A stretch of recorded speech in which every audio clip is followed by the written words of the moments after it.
Hello everyone. कैसे हैं आप लोग? उम्मीद करते हैं सब अच्छे से होंगे और अच्छे से जो हम आपको पिछली वीडियो में बताए थे अच्छे से आप उनको लर्न करे होंगे। ठीक है, तो पिछली वीडियो में हम पढ़े थे कि रिसोर्स को किस तरह से क्लासिफाइड किया गया और सभी उनके क्लासिफिकेशन देखे थे हमने डिटेल में। ठीक ठीक है, लेकिन अब हम देखेंगे कि किस तरह से उनमें क्वेश्चन पूछे जा सकते हैं उसके क्लासिफिकेशन के ऊपर या फिर और किसी चीज़ के ऊपर। ठीक है, तो कैसे शुरू करते हैं। पेज 10 तक तो पहले हम पढ़ा ही दिए थे आपको, अब पेज 11 से स्टार्ट करते हैं। देखिए, तो पहला क्वेश्चन है friends, what are the international resources. ठीक है, इंटरनेशनल रिसोर्सेज क्या होती हैं? तो फ्रेंड्स जैसे कि हम बताए थे कि कुछ रिसोर्सेज ऐसी होती हैं कि जो रेगुलेटेड की जाती हैं, यानी कि कुछ अंडर कंट्रोल होती हैं किसके, इंटरनेशनल इंस्टीट्यूशन की। किसके? इंटरनेशनल इंस्टीट्यूशन के। यहाँ पे लिखने का ज़रा वाइटनर लगा हुआ है, इसमें ज़रा चमक नहीं रहा हुआ है, यहाँ पे वाइटनर लगा हुआ है। ठीक है, रॉन्ग हो गया था उसका स्पेलिंग, तो यहाँ पे आप लिख लेना, यहाँ पे इंटरनेशनल के बाद यहाँ पे लिख लेना इंस्टीट्यूशन। ठीक है, इंस्टीट्यूशन लिख लेना अच्छे से। खैर यहाँ पे तो थोड़ा लिखना मुश्किल है, आप अच्छे से इसको लिख लेना।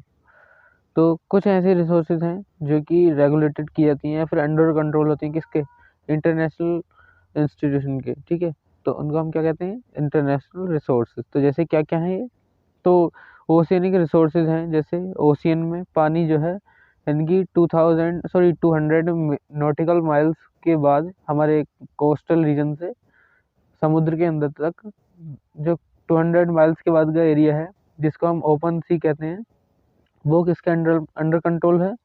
ये सब इंटरनेशनल रिसोर्सेज हैं। ठीक है, ये इंटरनेशनल इंस्टीट्यूशन ही इसको वो करते हैं। तो और इस जो जोन है यहाँ से कोस्ट से, यानी कि हमारे जो ये कोस्ट हैं, वेस्टर्न कोस्ट या ईस्टर्न कोस्ट, यहाँ से 200 नॉटिकल माइल्स तक का एरिया एक्सक्लूसिव इकोनॉमिक जोन में आता है। ठीक है, आप इसको अच्छे से याद कर लीजिए, पिछली वीडियो में भी हम अच्छे से समझाए थे इसको। और फ्रेंड्स इन रिसोर्सेज को, जो इंटरनेशनल रिसोर्सेज होती हैं, कोई भी कंट्री कोई इन यूटिलाइज नहीं कर सकती। ठीक है, कोई भी कंट्री इन रिसोर्सेज को यूटिलाइज नहीं कर सकती विदाउट देयर परमिशन। इनकी एग्रीमेंट होना ज़रूरी है इंटरनेशनल इंस्टीट्यूशन का, वरना बिना एग्रीमेंट के ये नहीं कर सकती यूटिलाइज इनको। अब स्टॉक रिसोर्सेज क्या होती हैं? तो ऐसी रिसोर्सेज हैं जिनको ह्यूमन ह्यूमन की वो नीड को सेटिस्फाई कर सकती हैं और ह्यूमन भी उनका यूज़ करना चाह रहा है, लेकिन ह्यूमन के पास क्या नहीं है, एप्रोप्रिएट टेक्नोलॉजी नहीं है। ठीक है, due to an lack of inappropriate technology, appropriate technology है नहीं यहाँ पे, तो इसलिए इनको हम यूज़ नहीं कर पा रहे हैं। तो ऐसी रिसोर्सेज को हम स्टॉक रिसोर्सेज कहते हैं। जैसे एग्जांपल इसका है वाटर। वाटर कैसे है? देखिए, वाटर का आप फॉर्मूला तो अच्छे से पढ़े होंगे कि क्या है, H2O। ठीक है, इसमें हमें दिख रहा है कि हाइड्रोजन गैस भी शामिल है इसको बनाने में। ठीक है, तो हमारे पास ऐसी टेक्नोलॉजी नहीं है जिसको हम H को अलग कर सकें हाइड्रोजन वाटर मॉलिक्यूल से। ठीक है, तो हाइड्रोजन को हम किस काम में ले सकते हैं? देखिए, हाइड्रोजन से हम एक एनर्जी गिवन, वो है एक एनर्जी गिवन गैस है, गिवन गैस है। तो देखिए, अब ये कैसे है वाटर एक stock resources, how is water is a stock resources. तो कैसे है ये स्टॉक रिसोर्सेज? तो देखिए नीचे देख रहे हैं, we know that the water is a compound made of two gases hydrogen and oxygen. ये तो हम जानते ही हैं कि जो वाटर है ये एक ऐसा कंपाउंड है जो दो गैसेस से मिलकर बनाया है, हाइड्रोजन और ऑक्सीजन। देखिए इनको अच्छे से याद कीजिए आप, हाइड्रोजन और ऑक्सीजन। उम्मीद करते हैं अच्छे से समझ में आ रहा होगा आपको। पेज 12 पर चलते हैं फ्रेंड्स। देखिए, तो ये जो हम तो ये तो जानते ही हैं हम कि हाइड्रोजन जो है वो यूज़ की जा सकती है किसमें, रिच सोर्स ऑफ एनर्जी। उसको हम एनर्जी के सोर्स के लिए यूज़ कर सकते हैं, लेकिन हमारे पास नो हाउ नहीं है, यानी कि टेक्नोलॉजीज नहीं है। ठीक है, इसको यूटिलाइज करने के लिए प्रॉपर तरीके से, इसको एक पर्पस के लिए यूज़ करने के लिए इनको हमारे पास अप्रोप्रिएट टेक्नोलॉजीज नहीं है। ठीक है, तो इसी वजह से इनको हम क्या कहते हैं, स्टॉक रिसोर्सेज।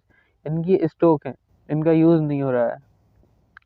और डेवलपमेंट ऑफ रिसोर्सेज, देखिए डेवलपमेंट ऑफ रिसोर्सेज में क्या क्या आता है। देखिए, मतलब रिसोर्सेज कितना डेवलप्ड हो रहा है। ठीक है, रिसोर्सेज का विकास किस तरह से हो रहा है। तो देखिए, आजकल जो इंसानी लोग हैं, वो इंसान एक इस तरह से यूज़ कर रहा है इन रिसोर्सेज का इनडिस्क्रिमिनेटली, यानी कि अंधाधुंध तरीके से, जो कि किसका रिजल्ट बन रही है, तीन कारण का, जो कि बहुत सारे फैक्टर्स हैं इसके जिन पर ये डिप्लीटेशन हो रहा है रिसोर्सेज का। और देखिए, एक्यूमुलेशन ऑफ रिसोर्सेज हो रही है और इनडिस्क्रिमिनेट एक्सप्लॉयटेशन हो रहा है रिसोर्सेज का। तो देखिए, आप समझ लेते हैं इनको अच्छे से। तो देखिए, ह्यूमन बीइंग जो है वो यूज़ कर रहा है रिसोर्सेज को इनडिस्क्रिमिनेटली, इनकी अंधाधुंध तरीके से, कुछ देख नहीं रहा आगे पीछे की वो।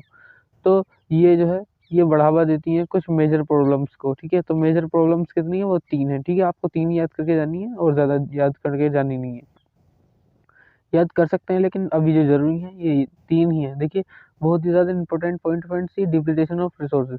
तो जब इंसान उसको अंधाधुंध तरीके से यूज़ कर रहा है रिसोर्सेज को, तो देखिए ये क्या होएगी, डिप्लीट हो जाएगी रिसोर्सेज। तो देखिए depletion of resources for satisfying the greed of few individual. कुछ लोग ऐसे हैं जो डिप्लीटेशन कर रहे हैं रिसोर्सेज का अपने लालच को पूरा करने के लिए, ठीक है।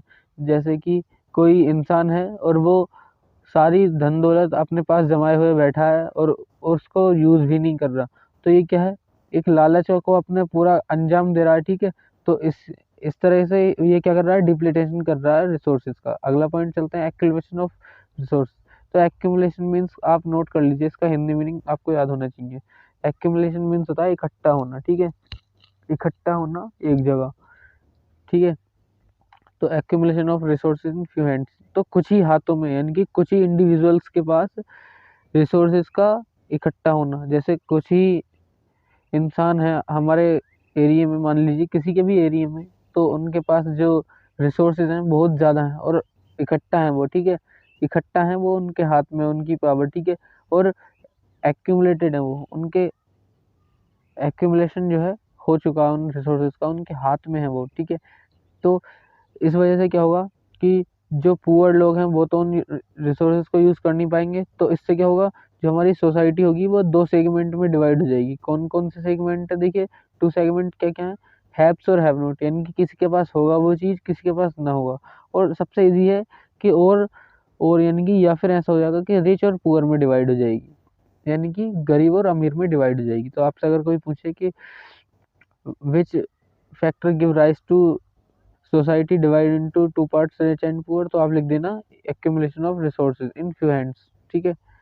अच्छे से याद करके जाना है इसको, अच्छे से नंबर लेकर आने हैं। इनडिस्क्रिमिनेट एक्सप्लॉइटेशन ऑफ रिसोर्सेज, और जो इनडिस्क्रिमिनेट यूज़ कर रहा है इंसान, तो वो भी एक और फैक्टर को गिव राइज देती है। देखिए क्या क्या क्या है वो, ग्लोबल इकोलॉजिकल क्राइसिस, और इसकी वजह से क्या होते हैं, ग्लोबल इकोलॉजिकल क्राइसिस होते हैं। जैसे कि जैसे क्या है, ग्लोबल वार्मिंग, ग्लोबल वार्मिंग हो रही है इसी की वजह से। ओजोन लेयर डिप्लीटेशन, ओजोन लेयर का डिप्लीटेशन हो रहा है, जैसे कि हम आप पढ़े होंगे, है ना। और इन्वायरमेंट पोल्यूशन, इन्वायरमेंटल में कितना पोल्यूशन हो रहा है इन सब चीज़ों की वजह से। और लैंड डिग्रेडेशन, लैंड क्या हो रही है, डिग्रेड हो रही है, ठीक है। आ जाते हैं पेज 13 पर, अच्छे से इसको पढ़ेंगे यहाँ पर। देखिए ये क्वेश्चन है, बहुत अच्छे से इसको याद करके जाना है, इंपॉर्टेंट क्वेश्चन आ सकता है। तो क्या है, state the problem which resulted due to indiscriminate use of resources by man. इसको आप अपने वर्ड्स में भी आसानी से लिख सकते हैं। तो देखिए हम कितने कारण बताए थे इनडिस्क्रिमिनेट यूज के, कितनी कितने वो बताए थे हम कि क्या क्या नुकसान हो रहा है। तो देखिए 2-3 चीज़ें, एक क्या है, डिप्लीटेशन ऑफ रिसोर्सेज, ठीक है, for satisfying the greed of few individuals. और क्या है, accumulation of resources in few hands divide the society into 2 segments. कौन कौन से, सच एज हैव्स और हैव्स नॉट, और रिच एंड पुअर, जो अभी बड़े थे। और ग्लोबल इकोलॉजिकल क्राइसिस भी आती है इससे, ठीक है। यहाँ तक ये आंसर, ठीक है, फिनिश हो गया। अब अगला पॉइंट क्या है हमारा, ये यहाँ तक था, ठीक है, वो आंसर जो था वो यहाँ तक था, ग्लोबल इकोलॉजिकल क्राइसिस तक। ये आपका आंसर नहीं है, ठीक है। अब ये जो नया पॉइंट है इसको अब स्टार्ट करते हैं हम लोग। And equal distribution of resources is essential.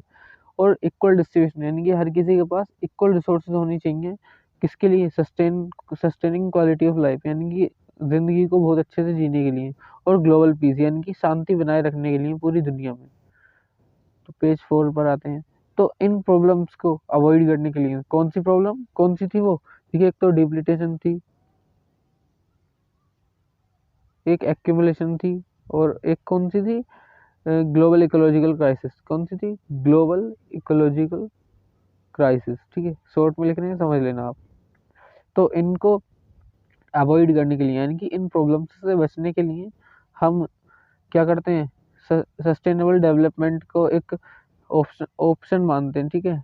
ये एक ऑप्शन है इन सब चीज़ों से बचने का। तो देखिए ये सब चीज़ें बहुत ज़्यादा एसेंशियल है, इन सब से बचना बहुत ज़्यादा ज़रूरी है। किस लिए, सस्टेनेबल एग्जिस्टेंस, यानी कि हमारा जो एग्जिस्टेंस है, हमारा अस्तित्व है, वजूद है, हमारा बना रहे लाइफ का। और आगे चलते हैं, सस्टेनेबल डेवलपमेंट। तो देखिए सस्टेनेबल डेवलपमेंट क्या है, बहुत ईजी है, ठीक है, अच्छे से याद करके रहना है, लेकिन जितना ईजी है उतना ये हार्ड भी नहीं है, लेकिन अच्छे से आप इनको याद करके जाना इम्पोर्टेंट है। देखिए कैसे सब सस्टेनेबल डेवलपमेंट क्या होता है कि हम रिसोर्सेज को यूज इस तरह से करें कि वो इन्वायरमेंट को, ठीक है, कोई नुकसान नहीं पहुंचाएं, ठीक है, without damaging the environment and resources should made available, और जो हमारी आने वाली फ्यूचर जनरेशन है उसके लिए भी रिसोर्स बच जाए, यानी कि हम भी अपनी नीड्स को फुलफिल करें, हम भी बिना बिना इन्वायरमेंट को नुकसान पहुंचाए अपनी नीड्स को फुलफिल करें, ठीक है, और हमारी जो आने वाली फ्यूचर जनरेशन है वो भी फुलफिल कर ले, ठीक है, उनकी उनकी नीड्स को, ठीक है, वो भी सेटिस्फाई कर ले आप उनकी नीड्स को। तो इसको आप अपने वर्ड्स में इस तरह से लिखेंगे, देखिए the development should take place without damaging the environment. Development इस तरह से होनी चाहिए कि डैमेज ना हो कोई भी इन्वायरमेंट में, और क्या ना हो, एंड रिसोर्सेज, ये थोड़ा कट गया, ठीक है, resources made available for our future generation, ठीक है, ये आपको अच्छे से याद करना है इसको, कि जनरेशन थोड़ा धोखे से कट गया थे, तो फ्यूचर जनरेशन के लिए भी बनी रहे, किस तरह से, इन इन सच वे, यानी कि इस तरह से कि दे कैन फुलफिल, यानी कि वो फुलफिल कर सकें अपनी नीड्स को, सेटिस्फाई हो सकें विदाउट एनी कॉम्प्रोमाइज, बिना किसी समझौते के, ठीक है। उम्मीद करते हैं अच्छे से समझ में आया होगा फ्रेंड्स आपको, और यही आपका नोट्स होगा, हाथों हाथ इसको याद करते चलिए आप। Why the resource planning is essential, तो इतना तो हमें पता ही है कि ये रिसोर्स प्लानिंग क्यों ज़रूरी है, तो देखिए क्या क्या ज़रूरी है, क्यों ज़रूरी है। It is very important in a country like India, ठीक है, इंडिया में तो ये बहुत ही ज़्यादा ज़रूरी है, क्योंकि इंडिया में क्या ही ज़्यादा है, डाइवर्सिटीज़ ज़्यादा है, यानी कि विभिन्नताएँ ज़्यादा हैं, ठीक है, विभिन्नताएँ ज़्यादा हैं। क्यों है वो डाइवर्सिटीज़, क्योंकि देखिए देखिए ये जो लद्दाख है, आप एग्जाम्पल के लिए ले सकते हैं हम, जैसे कोल्ड इंडियन डिजर्ट है, ठीक है, कोल्ड इंडियन डिजर्ट है, कौन सा, लद्दाख, लद्दाख है, ठीक है, इसमें जो है ये हेरिटेज रिसोर्सेज में बहुत ज़्यादा एक ऊंचा स्थान रखता है, ठीक है, हेरिटेज के मामले में, यानी कि इसके पास ऐसी संस्कृतियां हैं, ऐसी हेरिटेज है कि बहुत ज़्यादा वो एक ऊंचा स्थान रखता है। लेकिन यहाँ पे किस चीज़ की कमी है, यहाँ पे टेक्नोलॉजीज की कमी है, ठीक है, किस चीज़ की कमी है, यहाँ पे मिनरल्स नहीं है, ठीक है, अच्छे मिनरल्स नहीं है यहाँ पे, तो इस चीज़ की कमी है। तो ये एक डाइवर्सिटी तो क्या, कोई किसी चीज़ में ज़्यादा है लेकिन कोई किसी चीज़ में कम है, ठीक है। देयर आर मैनी रीजन, देखिए ये है, फिर भी हम यहाँ पे लिख दिए हैं। तो देखिए डाइवर्सिटीज किसमें है, अवेलेबिलिटी ऑफ रिसोर्सेज में, यानी कि हर कहीं पे अवेलेबल नहीं है, कोई चीज़ कहीं पे कम है तो कोई चीज़ कहीं पे ज़्यादा। There are many reasons which are rich in a particular resources, बहुत सारे ऐसे रीजन हैं जो कि रिच हैं किसमें, एक एक ही तरह की रिसोर्सेज में, लेकिन फिर भी वो कुछ रिसोर्सेज में नहीं है उनके पास, ठीक है। So the resource planning is essential, लेकिन तो इसीलिए एसेंशियल है ये रिसोर्स प्लानिंग, ठीक है, उसको आप ध्यान मत दीजिए। तो पेज 15 पर आते हैं फ्रेंड्स, तो ये क्या है, देखिए इन अ कंट्री लाइक इंडिया, देखिए इंडिया ऐसी कंट्री में रिसोर्स प्लानिंग बहुत ज़रूरी है, क्योंकि यहाँ पे डाइवर्सिटीज बहुत ज़्यादा है। और देखिए इसी क्वेश्चन को किस तरह से पूछा जा सकता है, इस तरह से, ठीक है, कि India has an enormous diversity in the availability of resources name for varied region, और आपको रीजन के नेम भी लिखने हैं, तो देखिए हम लिख दिए, अच्छे से आप इसको याद कर लेना, ठीक है, एक डिफरेंट कलर से हम इसको डिनोट कर रहे हैं, देखिए इसको अच्छे से याद करना, ठीक है। और देखिए ये जो है झारखंड, ठीक है, तो देखिए ये है झारखंड, झारखंड को अच्छे से याद करना है आपको, कि झारखंड और छत्तीसगढ़ और मध्य प्रदेश में किस चीज़ में चाहिए, मिनरल्स में और कोल डिपॉजिट्स में, इनके पास क्या ज़्यादा है, कोल डिपॉजिट्स बहुत ज़्यादा है और मिनरल्स भी। लेकिन फिर आगे चलते हैं, तो देखिए अरुणाचल प्रदेश में क्या है, एबंडेंस ऑफ वाटर है, वाटर नहीं है यहाँ पे, वाटर की कमी है, देखिए। और यहाँ पे देख रहे हैं आप, राजस्थान में क्या है, राजस्थान जो है वो बहुत ज़्यादा डेवलप्ड है, किस चीज़ में डेवलप्ड हो, देखिए विंड एनर्जी में, यानी कि सोलर एनर्जी में और विंड एनर्जी में डेवलप्ड है। लेकिन यहाँ पे किस चीज़ की कमी है, वाटर रिसोर्सेज की, यहाँ पे क्या नहीं है, वाटर रिसोर्सेज नहीं है। आगे चलते हैं, cold desert of Ladakh, Ladakh देखिए जिसका हम एग्जाम्पल लिए थे अभी, तो देखिए लद्दाख, देखिए लद्दाख एक कोल्ड डिजर्ट है, ठीक है, यहाँ पे बहुत ज़्यादा ठंड पड़ता है, कल्चरल हेरिटेज में बहुत ज़्यादा हाई है, मतलब रिच है, लेकिन इसके पास क्या है, विटल मिनरल नहीं है इसके पास, ठीक है। तो इसी तरह से हमारा ये क्वेश्चन पूरा होता है। तो फ्रेंड्स इसका जरा हम पेज नंबर नोट करना धोखे से भूल गए, तो इसको आप अच्छे से याद कर लीजिए, पेज नंबर अभी आप नोट कर लीजिए, इसका 16 पेज नंबर, ठीक है, कितना है फ्रेंड्स, 16। तो आप इसको यहाँ पे पेज नंबर यहाँ पे इस तरह से नोट कर लीजिए, ठीक है, हम जिसको इसको स्क्वायर बनाए हैं, ठीक है, अच्छे से नोट कर लीजिए ताकि आपको कोई तकलीफ ना हो। रिसोर्स प्लानिंग एसेंशियल क्यों है? देखिए फ्रेंड्स, फिर से यही क्वेश्चन आ गया कि क्यों एसेंशियल है। तो देखिए और ज़्यादा सिंपल लैंग्वेज में हम इसको लिख दिए, ठीक है, इनको आप अच्छे से याद कर लेना, 4 पॉइंट है, ठीक है, अच्छे से नोट कर लेना इनको, यही आपका नोट्स हो। रिसोर्स प्लानिंग क्या है? तो रिसोर्स 3 स्टेप रिसोर्स प्लानिंग, ठीक है, 3 स्टेप रिसोर्स प्लानिंग, इसको आप अच्छे से याद कर लीजिए, बहुत ज़्यादा इंपॉर्टेंट क्वेश्चन आता है यहाँ से, ठीक है, अच्छे से याद कर लेना। तो देखिए 3 स्टेप रिसोर्स प्लानिंग क्या है? आइडेंटिफाइंग, देखिए कि आइडेंटिफाई करेंगे कि रिसोर्सेज की कहाँ पे है, कितनी क्वांटिटी में है और किस क्वालिटी में है, ठीक है। और दू तो पहला यही यही हो गया कि आइडेंटिफाई करेंगे किस चीज़ को, रिसोर्सेज को, कि कहाँ पे है, यानी कि उसकी पोजीशन और क्वांटिटी देयर। देखिए ये दे रखा, ठीक है, देखिए ये देयर क्वालिटी, यानी कि कितनी अच्छी क्वालिटी में है या खराब है, और क्वांटिटी ऑफ एग्जिस्टेंस, उसके अस्तित्व की क्वालिटी, क्वांटिटी उसके कितनी है, वो कितनी मात्रा में है, ठीक है, इस चीज़ को सबको आइडेंटिफाइंग करते हैं वो लोग। फिर दूसरा स्टेप क्या होता है? Planning structure. तो इवोल्व प्लानिंग स्ट्रक्चर, यहाँ पे हम प्लानिंग स्ट्रक्चर एवॉल्व करते हैं, किस लिए? कि planning structure it means how, आगे चलते हैं, कैन बी एक्सट्रैक्ट, कि इस रिसोर्सेज को हम कैसे एक्सट्रैक्ट करें, कैसे निकालें ज़मीन से खोद के किसी भी तरह से, और कौन सी अप्रोप्रिएट टेक्नोलॉजी हम इसको यूज़ कर सकते हैं, किस लिए? यूटिलाइजेशन करने के लिए इस रिसोर्सेज का, अच्छे से नोट कर लेना। ओवरऑल डेवलपमेंट, ठीक है, तीसरा पॉइंट है इसका, तीसरा स्टेप है ओवरऑल डेवलपमेंट, कि जहाँ जहाँ उस चीज़ की कमी है जो हमने रिसोर्स निकाली है, उसको वहाँ वहाँ राइट अमाउंट में पहुँचाना। तो क्या इसे हम लिख सकते हैं, थर्ड स्टेप क्या है हमारा?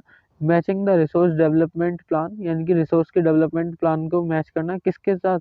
नेशनल डेवलपमेंट प्लान के, यानी कि देश में कहाँ कहाँ उस चीज़ की ज़रूरत है उसको मैच करना। देखिए ये है, बहुत ही सिंपल लैंग्वेज में लिखे हैं, देखिए ये, हम इसको नोट कर लीजिए आप इसको अच्छे से, ठीक है, बहुत ही सिंपल लैंग्वेज में है, ये पॉइंट आपको हमेशा याद रखना है, ठीक है, इंपॉर्टेंट पॉइंट है, इसको हम रेक्टेंगल से भी कर देते हैं हाईलाइट। देखिए it means the resources are made available, कि रिसोर्स बनी रहे, अवेलेबल बनी रहे, किस लिए? ऑल ओवर द कंट्री, इनकी सारी कंट्री में, जहाँ जहाँ भी इनकी ज़रूरत है, ठीक है, मतलब इसका मतलब ये है कि प्लानिंग स्ट्रक्चर को इस तरह से इवॉल्व किया जाता है कि वो पूरे देश में कहाँ कहाँ उसकी ज़रूरत है उस तरह से वे बने रहें, ठीक है, थर्ड स्टेप है इसका। और थर्ड स्टेप तो हम पूरा कर ही चुके हैं, देखिए, और ये बहुत ज़्यादा शॉर्ट में है, बहुत शॉर्ट में, ठीक है, बहुत शॉर्ट। इसके भी आपको 5 नंबर में आएगा ना, तो आपको 3 नंबर पूरे मिल जाएंगे इसके, ठीक है, इतना लिखने पर भी अच्छे से याद करना है इसको, ठीक है। हम उन बच्चों के लिए लिखें जिसको बड़ा बड़ा याद करने में प्रॉब्लम होता है, क्योंकि पहले वो छोटा याद करेंगे फिर ही उनको बड़ा लर्न होगा, ठीक है। समझ के याद कीजिए, रटने में कोई फ़ायदा नहीं है, आप रटा मत कीजिए, समझ के याद कीजिए। तो पेज 18 पर आते हैं फ्रेंड्स, देखिए अच्छे से पढ़ा हमने अभी तक, उम्मीद करते हैं अच्छे से समझ में आया होगा। अवेलेबिलिटी ऑफ, देखिए अवेलेबिलिटी ऑफ रिसोर्सेज क्या है? नेसेसरी है, कंडीशन है, किस लिए? किसी भी रीजन के, किसी भी एक पर्टिकुलर रीजन के लिए, किसी भी देश के लिए, कि किसी भी, कह लीजिए कि किसी भी प्रदेश के लिए क्या ज़रूरी है? अवेलेबिलिटी ऑफ रिसोर्सेज बहुत ज़्यादा ज़रूरी है उसके डेवलपमेंट के लिए। लेकिन सिर्फ अवेलेबिलिटी ऑफ रिसोर्सेज ही ज़रूरी नहीं है। अगर अवेलेबिलिटी ऑफ रिसोर्सेज है और किसके एब्सेंस में है? टेक्नोलॉजी और इंस्टीट्यूशन के एब्सेंस में है, तो वो डेवलपमेंट नहीं दे सकती, ठीक है।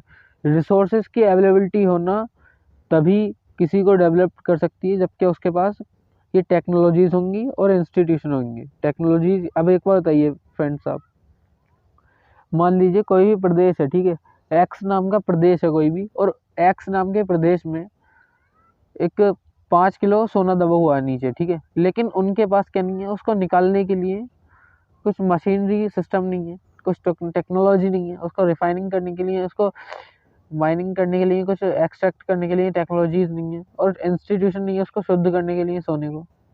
तो क्या वो रिसोर्स कहलाएगा? नहीं। तो क्या वो डेवलप्ड होगा? उसके पास रिसोर्सेज हैं लेकिन फिर भी वो डेवलप्ड नहीं है, ठीक है। तो किसी भी रीजन में डेवलपमेंट होना केवल रिसोर्स के ऊपर ही डिपेंड नहीं है, उसके पास टेक्नोलॉजी भी होनी चाहिए और इंस्टीट्यूशन।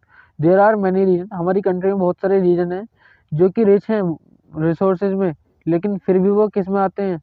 फिर भी वो किस में शामिल है? इकोनॉमिकली बैकवर्ड रीजन में, लेकिन फिर भी वो आर्थिक पिछड़े वर्गों में शामिल है, यानी कि आर्थिक, इकोनॉमिकली मीन्स होता है पैसे से मतलब होना, यानी कि उनके पास ज़्यादा पैसा नहीं है, बैकवर्ड, पीछे की पीछे होना, इकोनॉमिकली बैकवर्ड है, ठीक है, वो बैकवर्ड एरियाज हैं बहुत उनके पास, जबकि रिसोर्सेज हैं। तो उम्मीद करते हैं इससे ऊपर वाला पॉइंट अच्छे से आपको क्लियर हो गया होगा। और रिसोर्स तभी डेवलपमेंट का रिजल्ट कर सकती हैं, रिसोर्स तभी डेवलपमेंट कर सकती हैं जब किसका प्रेजेंस हो, टेक्नोलॉजीज का, और किसका, चेंज इन इंस्टीट्यूशन के प्रेजेंस में ही रिसोर्सेज किसी भी रीजन को डेवलप्ड कर सकते हैं।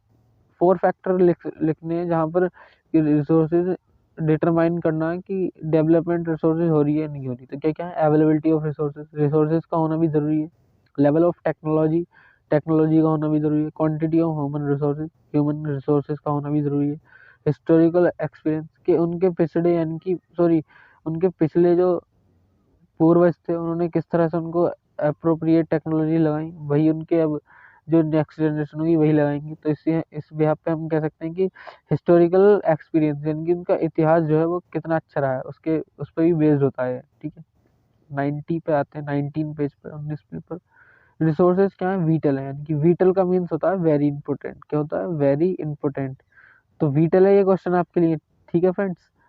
तो whittle for any development activity, resources क्या है, किसी भी डेवलपमेंट एक्टिविटी को अंजाम देने के लिए रिसोर्सेज बहुत ज़्यादा जरूरी है। लेकिन फिर इरेशनल कंजप्शन यानी कि सही ठीक मात्रा में उनका कंजप्शन नहीं करना, ठीक मतलब ठीक जितनी होनी चाहिए वो यूज़ उतनी मात्रा में हम उसको कंजप्शन नहीं कर रहे हैं, उससे ज़्यादा मात्रा में कर रहे हैं, ठीक है, उससे ज़्यादा क्वांटिटी में कर रहे हैं। और ओवर यूटिलाइजेशन और ज़्यादा यूज़ करना ऑफ रिसोर्सेज का क्या देता है, गिव राइज, क्या किसको राइज देता है, सोशल इकोनॉमिकली और इन्वायरमेंटल प्रॉब्लम भी खड़ी कर देता है ये, ठीक है, हमारी वजह से।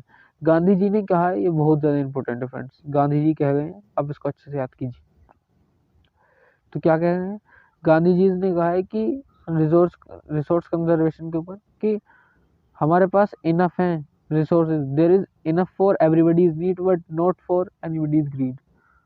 हमारे पास रिसोर्सेज इनफ है हर किसी की नीड के लिए, हर किसी की ज़रूरत के लिए, लेकिन नहीं है हर किसी के लालच को पूरा करने के लिए, ठीक है, लालच के लिए कोई जगह नहीं है।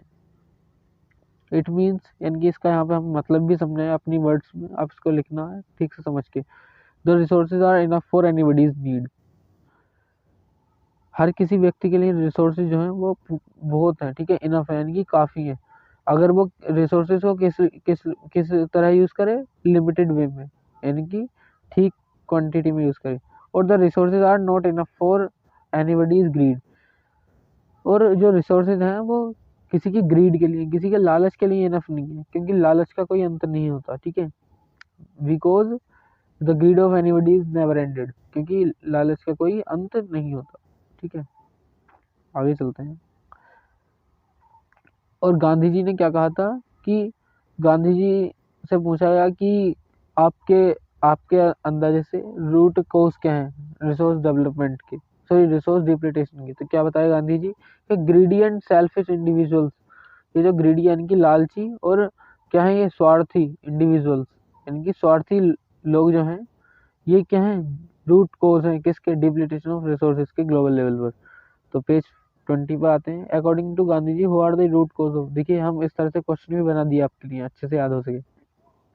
और क्वेश्चन देखिए इस तरह से पूछेंगे, लेकिन इस तरह से ही पूछ सकते हैं। देखिए, explain the concept of resources conservation as varied by Gandhi ji, ठीक है।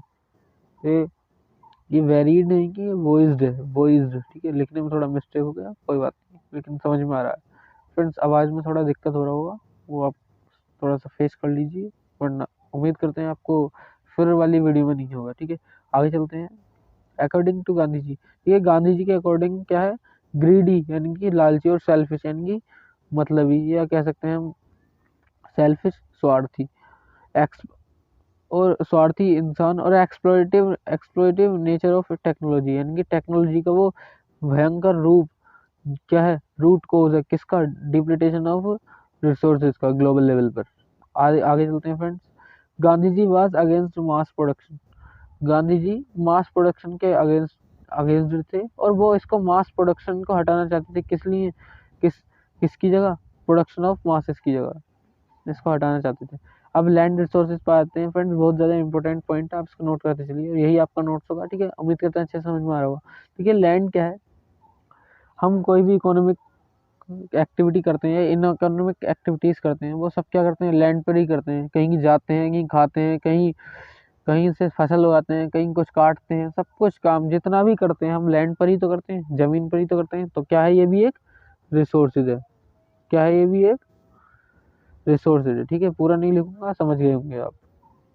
जैसे लैंड प्रोवाइड क्या प्रोवाइड करती है हमें, देखिए बेस्ट ट्रांसपोर्टेशन, कहीं को कोई चीज़ ले आने में, कम्युनिकेशन प्रोवाइड करती है, इंडस्ट्रीज प्रोवाइड करती है, सब इसी पे तो खड़े हैं। तो हम कह सकते हैं लैंड क्या है, बहुत ज़्यादा इंपॉर्टेंट रिसोर्सेज है। ठीक है, बहुत ज़्यादा इंपॉर्टेंट रिसोर्सेज है, आप इसको अच्छे से यूज कीजिए। और हमारी जितनी भी रिक्वायरमेंट्स हैं वो किसके द्वारा फुलफिल हो रही है, किसके थ्रू फुलफिल हो रही है, डायरेक्टली और इनडायरेक्टली लैंड के द्वारा ही फुलफिल हो रही है। ठीक है, लेकिन ये ऐसा रिसोर्सेज है जिसकी कुछ लिमिटेशंस भी हैं। ठीक है, क्या है लिमिटेशंस, कि ऐसा रिसोर्सेज है कि फाइनाइट मैग्नीट्यूड में है, इसको हम बढ़ा नहीं सकते। ठीक है, इसको हम बढ़ा नहीं सकते, it can not be expanded, इसको हम बढ़ा नहीं सकते, जितना है उतना ही रहेगा। ठीक है, land are resources of finite magnitude. ये फाइनाइट मैग्नीट्यूड क्या है, it means it is fixed, यानी कि ये क्या है, फिक्स्ड है, यानी कि जितना है उतना ही रहेगा, कांस्टेंट है। लिमिटेड, या फिर हम कह सकते हैं लिमिटेड है, किसमें, मैग्नीट्यूड में, उसका जो मैग्नीट्यूड है वो फिक्स्ड है। तो लैंड क्या है, एक लिमिटेड रिसोर्सेज है। आगे चलते हैं।